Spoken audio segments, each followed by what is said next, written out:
गरीब लड़के की सच्ची प्रेम कहानी। पूजा अभिनव पूजा से बहुत प्यार करता था। वो पूजा के लिए कुछ भी करने को तैयार था, लेकिन दिक्कत ये थी कि अभिनव बहुत गरीब घर से था, जबकि पूजा बहुत अमीर थी।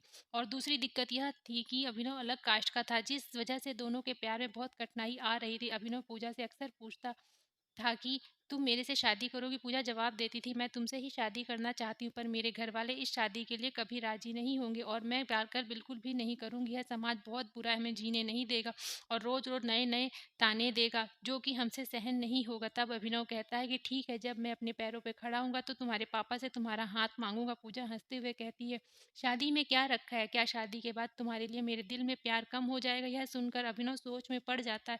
फिर हंसते हुए कहता है कि क्या तुम शादी के बाद मुझको भूल जाओगी? इस पर पूजा कहती है कि ऐसा कभी नहीं होगा, मेरी सांसें रुक सकती हैं, लेकिन तुम्हारे लिए मेरा प्यार कभी कम नहीं होगा। फिर धीरे धीरे वक्त बीतता गया। पूजा के घर वाले उसके लिए लड़का देखने लगे। जब अभिनव को यह बात पता चली तो वो पागल सा हो गया और वह पूजा से बहुत प्यार करता था। उसकी खुशी के लिए अपने दिल में नफरत भर ली। अभिनव जानबूझकर ये सब कर रहा था, जिससे पूजा उससे नफरत करने लगी और ठीक वैसा ही हुआ जैसा अभिनव चाहता था। पूजा की नई जिंदगी बसाने के लिए अभिनव ने अपने प्यार की कुर्बानी दे दी। पूजा अभिनव से नफरत करने लगी। पूजा की शादी किसी और से तय कर दी गई। अभिनव अंदर ही अंदर बहुत दुखी था। जिस दिन पूजा की शादी थी, उसी दिन अभिनव ने पूजा की छोटी बहन को कॉल किया और कहा, मैं जो भी कहूँगा तुम उसको फ़ोन में रिकॉर्ड कर लेना और जब तुम्हारी बहन आए तो उसे यह रिकॉर्डिंग सुना देना। पूजा की शादी हो गई और वह शादी के 1 महीने बाद अपने मायके आ गई। उसकी बहन कहती है, दीदी आपको कुछ सुनाना है। पूजा हंस कर कहती है, क्या है, जल्दी सुनाओ। जैसे ही अभिनव की रिकॉर्डिंग ऑन करती है, उसमें से रोने की आवाज़ आती है। पूजा अपने बहन से कहती है, ये आवाज़ तो अभिनव की लग रही है ना?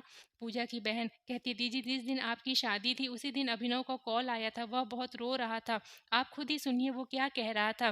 फोन फोन की रिकॉर्डिंग चलने पे अभिनव रो रो कर कह रहा था, पूजा मैं तुमसे बहुत प्यार करता हूँ और जीते जी तुम्हारी शादी किसी और के साथ नहीं देख सकता। मैं तुमसे बहुत प्यार करता हूँ मैं चाहता हूँ कि तुम अपनी ज़िंदगी में आगे बढ़ो और जहाँ भी रहो हमेशा खुश रहो। मैं तुम्हें कभी भुला नहीं सकता। इतना कहकर फ़ोन कट जाता। अभिनव की यह बात सुनकर पूजा बहुत रोती है और अपनी बहन पे चिल्लाती है, तुमने मुझे क्यों नहीं बताया? जिस दिन अभिनव का फ़ोन आया था मैं क्या करती दीदी, मैं तो कस्मों के धागों में बंधी थी। पूजा अपनी बहन को उसी नंबर पर फ़ोन करने को कहती जिस पर अभिनव का फ़ोन आया था। छोटी बहन पूछती है, क्यों दीदी? पूजा अपनी बहन को जोर से डांट देती है। छोटी बहन अभिनव को फ़ोन लगाती है। दूसरी तरफ फ़ोन उठता है। हेलो हेलो आंटी जी, अभिनव कहाँ है? अभिनव की माँ रोने लगती है और कहती है कि अभिनव अब इस दुनिया में नहीं रहा। यह सब सुनकर चौंक जाती है और पूछती है, सब कैसे हुआ और कैसे हुआ? पता नहीं कैसे अभिनव ने अपनी आप को ज़िंदगी से दूर कर लिया। कसम खा ली कि किसी से शादी नहीं करेगा। छोटी बहन, आंटी कब की बात है? अभिनव की माँ ने कहा, यह 19 मार्च की बात है बेटा। यह सब सुनकर पूजा की बहन फ़ोन काट देती है और सारी बातें अपनी बहन पूजा को बता देती है। पूजा कहती है, मेरे अनुभव की बातों पे भरोसा क्यों नहीं किया? मेरा अभिनव आज मेरे से दूर नहीं होता अगर मैं उसकी बातों पे भरोसा कर लेती।